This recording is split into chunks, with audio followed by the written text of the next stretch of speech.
How's everybody doing? Yeah, I know it's been a while since I made a video, and surprise, surprise, I can only make them in the car because it's the only time I ever have time to talk, you know? So, recently, a lot of what I'm seeing on Facebook and just talking to people in the hobby, not gonna lie, a lot of people are worried. A lot of people are worried about the economy, as they should be. I mean, things are a mess right now. But I don't want to get into politics, just strictly talking reptiles.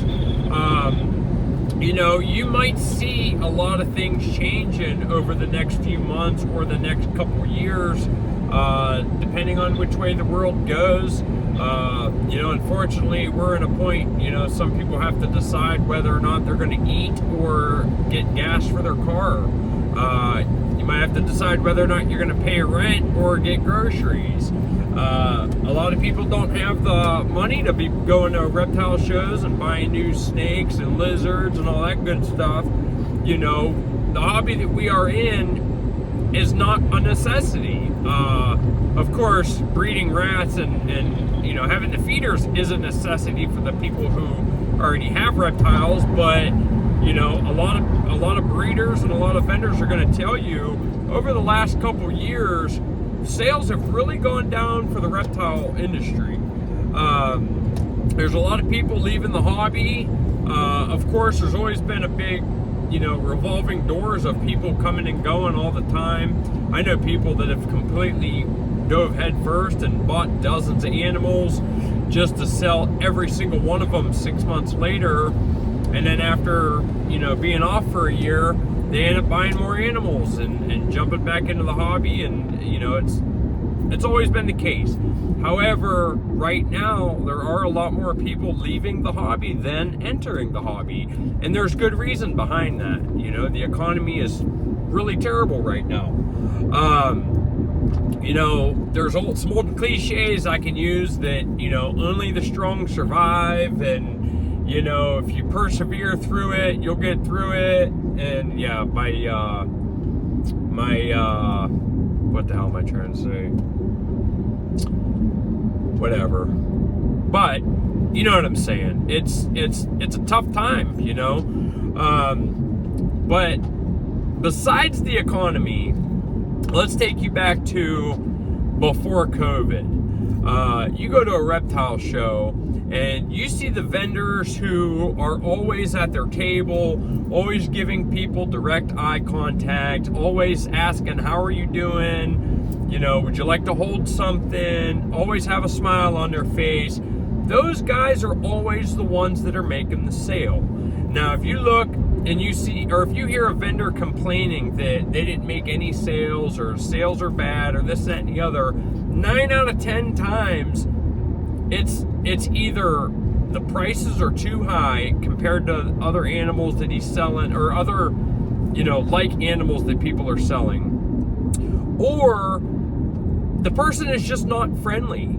I mean, I've seen people that would sit there the entire reptile show and they would sit down in a chair and watch a football game throughout the whole show, and then complain that they didn't sell a single snake or anything that day. You got to participate, you know. Just like you go to a restaurant, if your waitress comes over and she got a crap attitude and she never refills your drinks and, you know, just banging your food around, not happy, not nice, are you going to give her a big tip?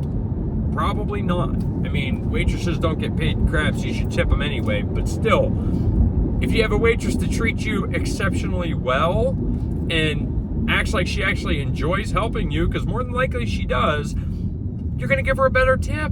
That's just the way it works. That's what happens in a capitalist society. You know, people have choices. They don't have to buy from you. They don't have to buy from me. So you got to give them a reason to. You got to treat people good. You got to give them deals. You don't always have to have the cheaper price. If you're a person that people like talking to and people like supporting, you can have prices that are higher than the next guy, and they're going to support you just because it's you. Another thing, over the last couple of years, I have been into, I want to say 4 or 5 like solely reptile stores, kind of like ours. Not talking to big chain pet stores. But I'd go in there to buy like old merchandise or old displays or something because they went out of business, and just buying some of their old stuff. One of the things I've noticed, dirty. You go into a reptile store, you go to any store, if there's a 1/4 inch of dust on top of everything, whether the items are new or used or just the shelves, if there's a 1/4 inch of dust on everything and like nothing is ever clean, do you really want to buy that? To me, I'm appalled by that. Like in our own store, obviously I can't do everything 100% on my own, but I'll get frustrated if I see bedding on the floor around where the live rodents are, and it's you can't avoid it. We would literally be vacuuming the floor 20 times a day to remove all the bedding because of how often we're in those rodent drawers. But we keep it clean, whether it's Amber or Missy or Jimmy, somebody's always sweeping and wiping down the shelves. And, in Vienna, we were in that shed right next to the woods. We had a ton of spider webs, ton of cobwebs, a ton of dust, and we still, cleaned things on a daily basis. Any downtime, anytime a customer is not in the store, things are getting wiped down, and we had the air purifier on so it didn't smell bad because of all the rodents. You got to give people a clean environment. You got to show them respect. You got to be nice to them.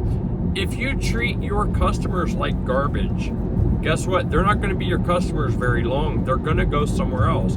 Even if they have to pay more, they're going to go somewhere else because you don't treat them right. And it's frustrating to see these other people that, they might have a bigger store than me. They might have more money to buy more inventory or better quality stuff, but they're going downhill because they're just very disrespectful to people. Anytime you ask for something, it's a bother. You never get a smile. It don't matter if the prices are good. If the place is filthy and the people are treating you bad, you're not going to have consistent customers from that. So yeah, the economy's, like I said, it's not too great right now. I'm not telling you anything you don't know. But yeah, you might see some breeders that are gonna get out of the hobby. There's gonna still be some getting into the hobby. Whether or not they stay or not is up to them. But as I've always said, we all control our own fate, And one thing I can tell you without a shadow of a doubt is we are not going anywhere. The only reason because of that is because I enjoy what I do so much. I don't need to make a crap ton of money to keep doing what I'm doing. You know what I mean? I don't see us ever leaving our Brookfield store right now. It's sizable. It gives us good space. Even if the sales totally bombed in the next few months or couple years, I'm sure we would make a way to stay where we're at because it gives us good space. It gives the customers good space to walk around. Lots of merchandise on the shelf. Plus, I don't have to walk from building to building to get our rats or roaches or all that stuff. We might go through struggles like some of the other breeders and some of the other people that are in the hobby like we are, but we're not going to go anywhere. I think we are pretty much rooted and grounded. And a big part of that is the area we're in. You can't buy rats anywhere. You can't buy live rats. You can't go to the pet store. If you're not buying from us, you're going to buy from somebody that's on, Craigslist or Facebook, might only have a few colonies of rats. They're not going to have the same quantity of sizes or live or frozen or the same variety of what you need, because you might need rats and dubia or mealworms or substrate. You know what I mean? Or your other option is to drive an hour or an hour and a half away and make a 2 or 3 hour round trip to go buy rodents from somebody else. So that's one good thing for us, is there's not a lot of people in our area doing what we're doing. So that's one good thing of why we can't leave. Two, I couldn't leave because, again, there's no other stores, there's no other people around that sell feeders like we do. I couldn't screw over the 1,200 plus people that come frequent our store on a weekly or monthly basis. But even if there was other reptile stores or feeder stores that opened in our area, I still ain't going nowhere, you know? Most of our customers are like family. If they're not family, they're like friends. And I don't see them going somewhere else unless I totally do a 180 and start treating people like crap. I don't think most of you are going to shop somewhere else. So we're good on that notion. Again, there might be some struggles, there might be some tough times coming in the near future because of the economy. But again, I just want to reassure you that we are not going anywhere. Don't panic. Some of you only have a couple pet snakes or a bearded dragon, and you know, it's just your pet. You still have your regular job. You're not worried about the future per se, because you only got a couple mouths to feed. They're your pets, they're your family, just like a dog or a cat.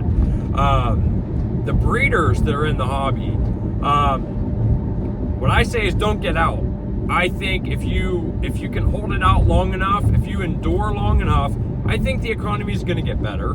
Of course, it's going to take some time. It's going to take, you know, voting the right way. Again, I don't want to talk about politics, but you know, I do believe that our economy is going to get better. If you look back in history over the last 100 years, you're going to see some highs and lows. It goes down, it always comes back up. You know, I've been looking at stock market stuff for over a year now, and I've looked back in the history, 50, 60 years, and you could see there's always ups and downs. I mean, there's a pattern, there's a roller coaster in any area of life. You're always going to have ups and downs. You're always going to have rainy days. You're always going to have sunny days. You're always going to have blizzards. You're always going to have, you know, droughts. It's just the way life is. So if you are a breeder and you don't have another job, this is your whole life, what I'd say is treat people good. Think of new and innovative ways that you can get your name out there, whether it's, you know, have people share your stuff on social media, do a raffle, do a sale, do a giveaway, get people involved, get them talking about you. You know, we are in America. We're in a capitalist society. It's not one piece of pie, and if one person has too big of a piece, everyone else gets shorted. We can all succeed. You know, there's plenty of room for all of us to grow and succeed. You don't have to be a dog-eat-dog world where you're trying to put down another breeder so that you could make more sales. I mean, that's ludicrous. I cannot stand people with that thinking and that mentality. Excuse me. I just went and picked up this Tegu yesterday from Ian. Ian's a really cool dude. You know, I'm not super close friends with him, but over the last couple of years, I mean, we've you know, gotten to know each other a lot more than we used to, for sure. He has a store. He has a pet store, and I want nothing but him to succeed. And the fact that he gave me that Tegu and is going to love to watch it grow, he wants me to succeed. You know, we don't have to slit each other's throats in hopes of saving our own butts. You know what I'm saying? Yeah, I had to censor myself there. I don't know who's watching. But if you're in the reptile trade and that's your job, there's ways to go about it that, you know, you don't have to quit. Quitting is always an option. To me, quitting's never an option. Because I have a passion for what I do, if I have to give myself a pay cut, I will. If I have to work more hours, I will. If I have to be more creative and get people talking more, do more giveaways, be more innovative, I'll do that. It's not easy, trust me, it is not easy at all, but it's possible, and many people have done it. A couple years ago, I was listening to a guy on YouTube, and they were talking about, what was it, the housing crash of 2008 or something like that. There was a guy who owned a luxury vehicle dealership. It was like Jaguars or BMWs or something like that. And because of the recession that they were in, most people stopped advertising. They had to do pay cuts. They might have had to let some employees go just so that the company would survive and not go completely bankrupt. And this particular guy thought of a way to be so innovative.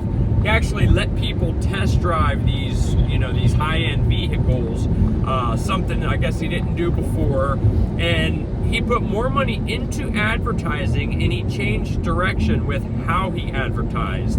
And in 2008, when all other businesses were losing money, he came out with the best year he ever had in his entire life when it comes to sales. And it's obviously wasn't the economy. It was a very bad economy, and yet he made more money than he's ever made in his life.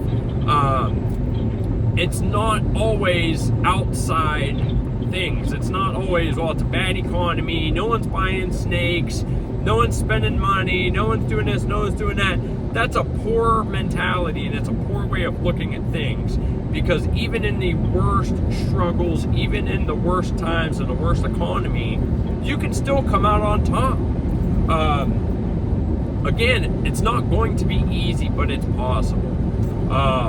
What's the point of this video? I have absolutely no idea. All I wanted to say is, 1, things are going to get tough. 2, we're not going anywhere. 3, hold on. Things might get bad. There is light at the end of the tunnel. Don't give up. Keep going. I don't care if you're a reptile breeder, if you own one snake, or if you just follow my page because you like it. Hold on. There is light at the end of the tunnel. Things are going to get better. I promise you that. But they usually get worse before they get better. As long as you don't jump off the ride before it's over, things are going to look up. I promise you that. With that, I hope you all have a beautiful rest of your day, and I will talk to you next time.